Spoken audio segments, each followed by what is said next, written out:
Donc je reviens pour la deuxième méthode pour la création et l'insertion d'une niche, y compris le retour d'enduit.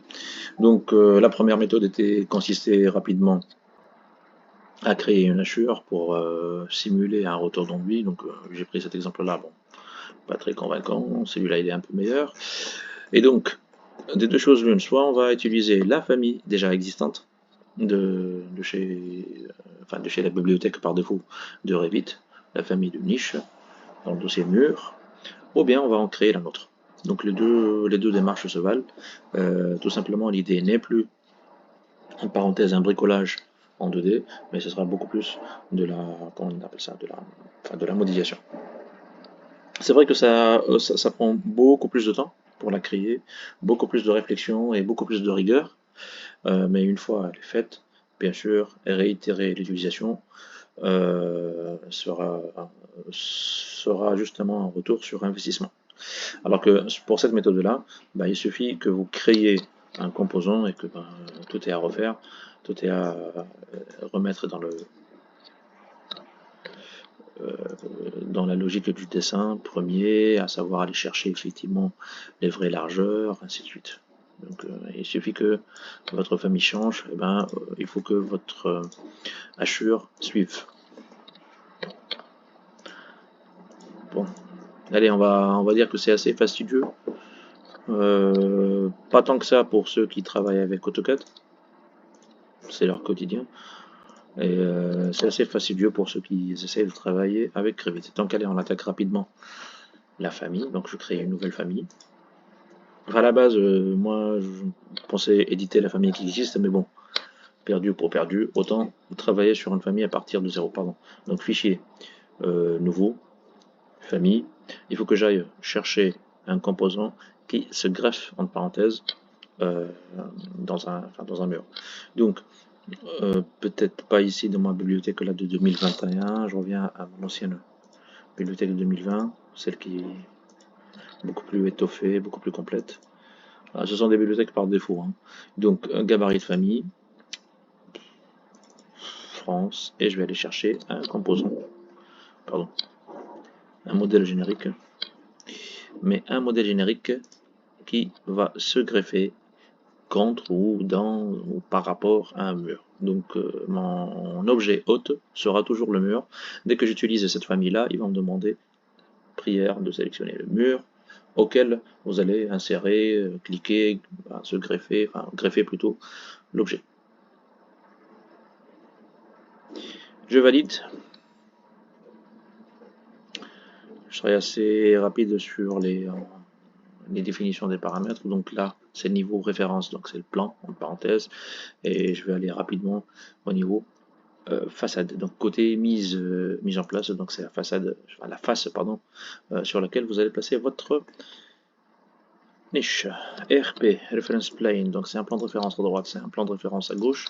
Je veux bien que cette distance-là soit toujours équidistante par rapport au point d'insertion, par rapport au plan de référence par défaut, et que cette distance-là soit reconnue en tant que largeur. Donc je crée un libellé, j'ai après largeur. Pour le moment, je vais tout garder. Je vais tout garder en paramètres d'occurrence. Donc vous pouvez, sans avoir besoin d'aller modifier, dupliquer, éditer le type, et rapidement vous allez faire ça au niveau des paramètres de la pièce. Bon, on n'est pas ici pour parler et réexposer la polémique, enfin la polémique. Qu'est-ce qui fait qu'on choisit si le paramètre sera un paramètre d'occurrence ou si le paramètre sera un paramètre de type, ça peut-être sur une autre vidéo. Ok, donc on reconnaît ça maintenant à partir de maintenant comme étant largeur, RP, donc le plat, moi je préfère souvent mettre la clé de voûte et le reste ça sert à rien. Donc des I, de là à là, c'est l'appui, même si on peut s'en passer, il y a l'équivalent, mais moi je préfère que tout ça soit classé, répertorié dans le même endroit pour faciliter l'intervention. Et surtout qu'on va parler des termes que nous-mêmes nous avons créés, donc ça nous parle plus. Et là, je vais faire un petit H pour dire, enfin petit H, ouais. Allez, H, tiré bas, allez, on va dire partie droite. Droite, pas dans le sens droite-gauche, mais droite, ça veut dire rectiligne, et non pas courbe. Je vais créer ça comme occurrence, obligé, parce que je vais vous dire pourquoi, sauf que je vais classer ça dans autre, chose qui va afficher le paramètre et la valeur de paramètre tout en bas, parce que réellement, j'en ai pas forcément besoin de suite.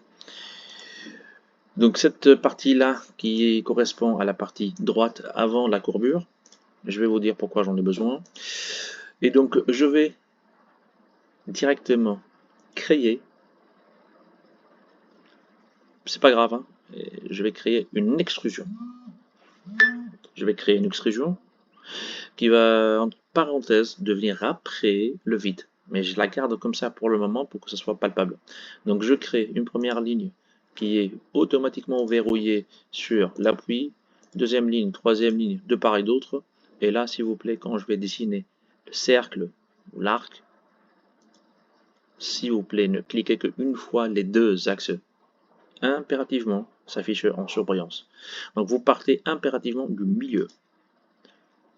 Après, vous partez jusqu'à l'intersection. Et encore une fois, c'est le symbole d'accroche intersection, pardon, et le plan de référence 1, et enfin même pas. Voilà. SI. Donc j'impose l'intersection, snap intersection.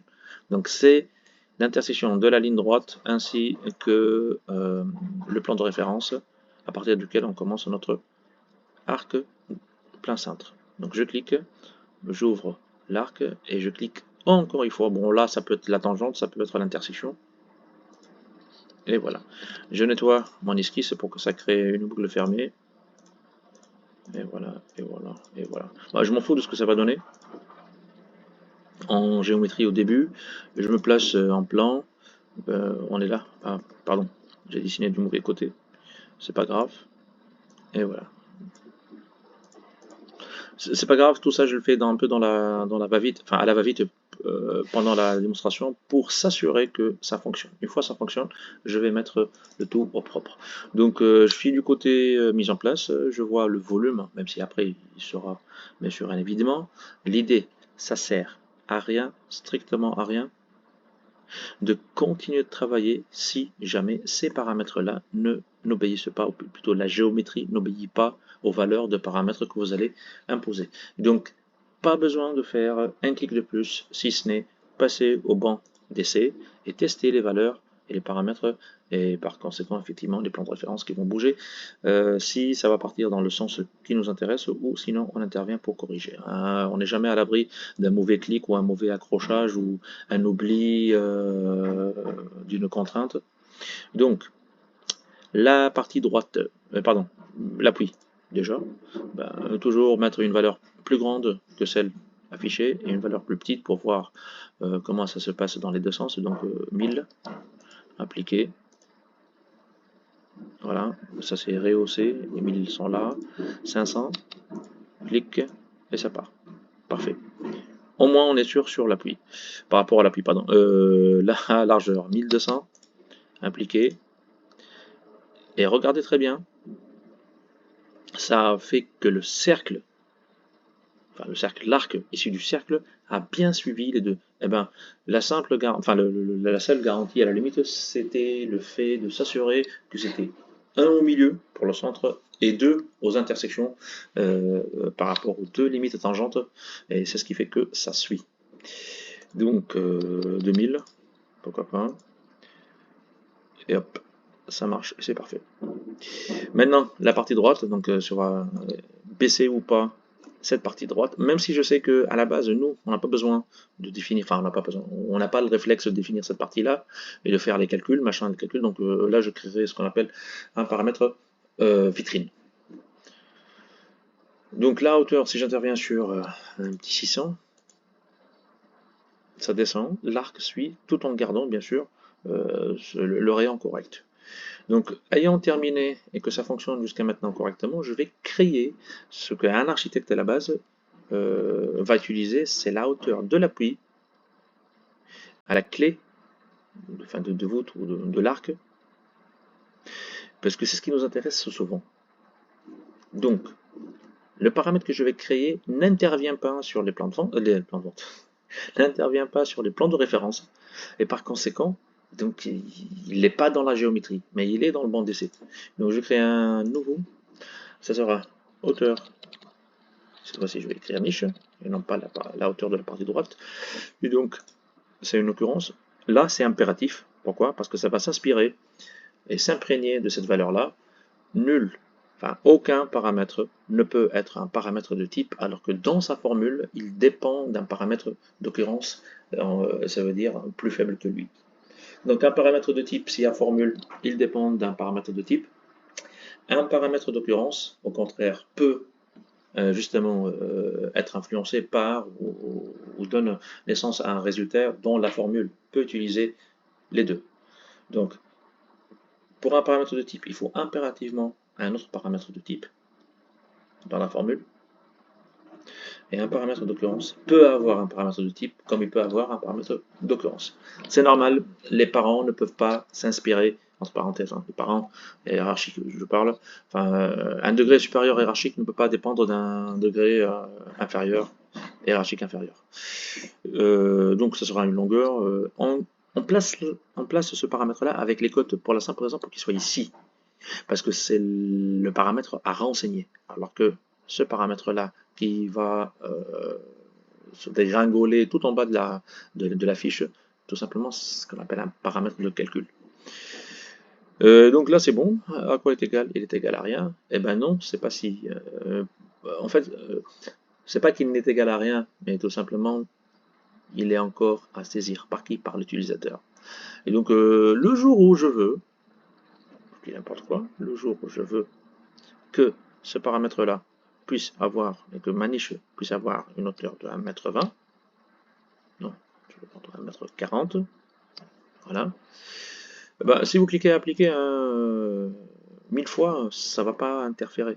Pour la simple raison parce que c'est un paramètre que j'ai créé et qui n'est lié ni à une géométrie ni à une cote. Donc jusqu'à maintenant, le fil n'est pas encore branché. Pour le brancher, donc ça sera au paramètre qui est celui-là, qui, lui, contrairement au premier, agit sur la géométrie. Donc, à lui de s'imprégner, et là on fait le chemin inverse, hein, on a fait une rétroréflexion, donc il sera égal à, et je clique et je sélectionne l'intégralité du nom, on s'en fout du mot par défaut. Donc, ce paramètre-là, si vous voulez que votre hauteur soit de 1400, il faut que la partie droite soit égale à la hauteur de la niche moins quoi? Eh bien, moins la largeur sur 2. Voilà. Au moment où lui il va définir 1004 par ici, cette distance-là est reconnue en tant que la demi-largeur. Eh bien, qu'est-ce qui reste? Eh bien, reste, ce sont les 1004 moins la demi-largeur. Et bien sûr, multiplication et division sont prioritaires par rapport à la somme et à la soustraction. Et bien voilà. Et bien pour avoir 1004 de hauteur, et bien la partie droite va se redresser à 400. Je clique sur appliquer. Et bien voilà. Le jour où vous voulez une niche de 1004, pardon, 2000, là, il va vous assurer la moitié, 1 mètre, 1 mètre. Par contre, si vous réduisez automatiquement la largeur, on va dire une largeur de 1250, là regardez, ça vous épargne tous les calculs. Et voilà, ça n'a pas bougé, ça reste toujours. Et ça reste toujours justement, ça culmine toujours à 2 mètres et le reste est correct. À ce moment-là, je peux dire que ma géométrie et mes, mes paramètres sont fonctionnels. Il n'y a qu'à aller maintenant définir maintenant les vrais plans de construction. Donc mon plan de construction sera plutôt celui-là. Et voilà, je supprime les contraintes, ça a été créé. Et le problème, c'est que, regardez bien, hein, cette création-là n'a pas trop de sens. Ce 0-là, qui est le départ, pardon, le 75 qui est le départ du creux, pour moi, il sera égal à 0. Donc, à le niveau, à la face intérieure.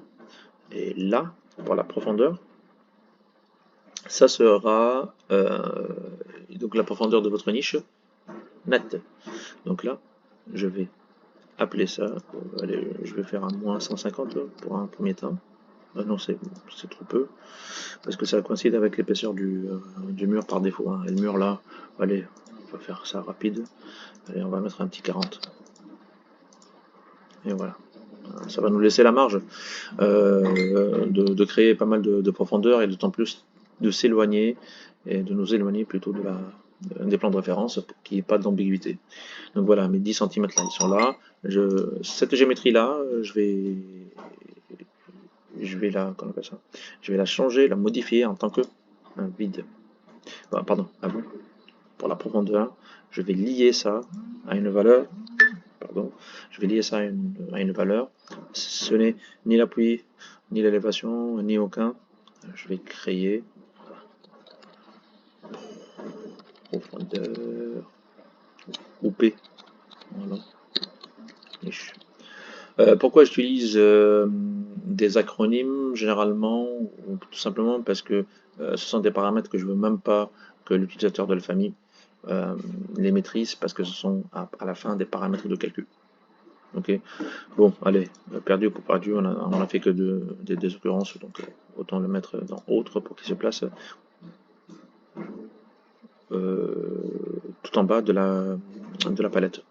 Donc ok, ok.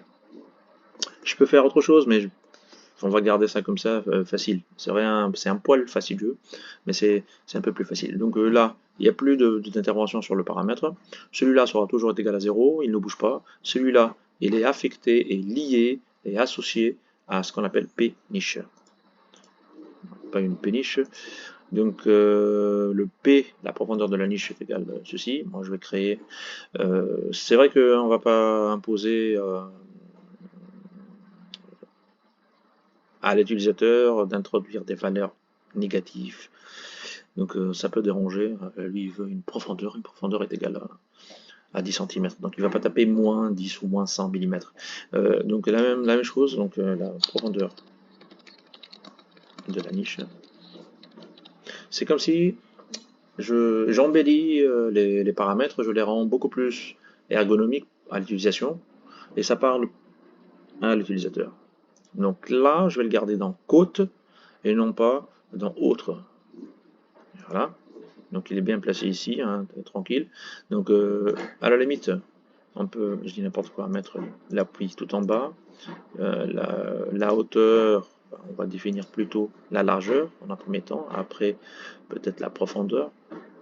Et tout ça, c'est de l'ergonomie, hein, vous faites ce que vous voulez. Et reste la dernière chose,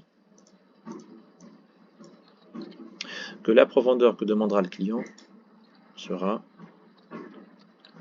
l'opposé, l'inverse de mon paramètre P-bas niche.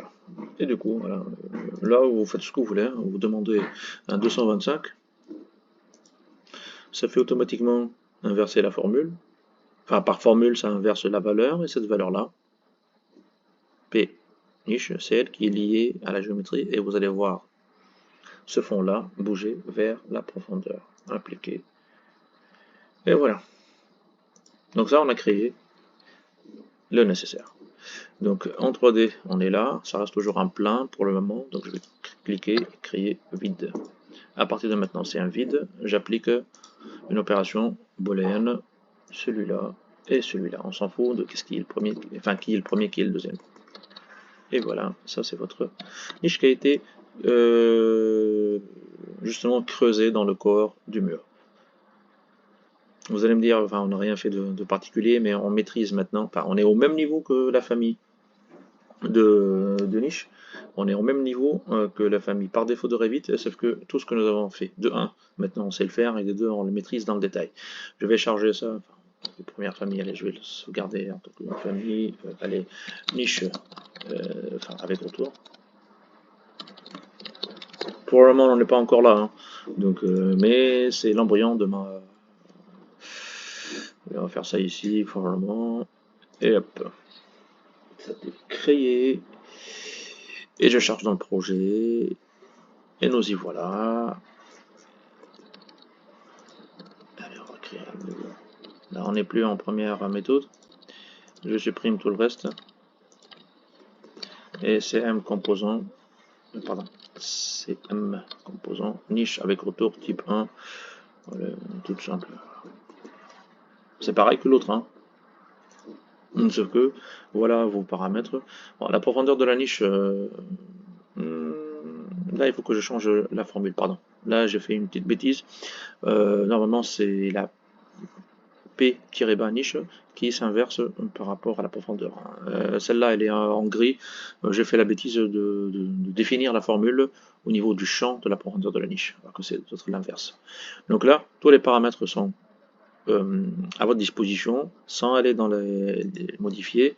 C'est vrai que ça a l'avantage d'intervenir directement ici, sauf que ça n'intervient que sur cette pièce-là et non pas sur l'ensemble. D'accord, donc à vous de juger si c'est un paramètre de type ou si c'est un paramètre d'occurrence. Je reviens rapidement sur la famille, je corrige rapidement cette bêtise-là. Donc ça, c'est pas ce que je voulais dire. Enfin, c'est ce que j'ai fait, mais c'est pas à quoi j'ai imaginé la formule au début. Voilà, maintenant c'est fait. On a changé, c'est à partir de maintenant, la profondeur tirée bas de la niche est égale à la profondeur de la niche, le paramètre vitrine. Et voilà, c'est chose faite, je sélectionne. Maintenant vous intervenez directement sur votre paramètre et ça obéit. Jusqu'à là, parfait. Je coupe et je fais la deuxième partie qui est beaucoup plus compliquée.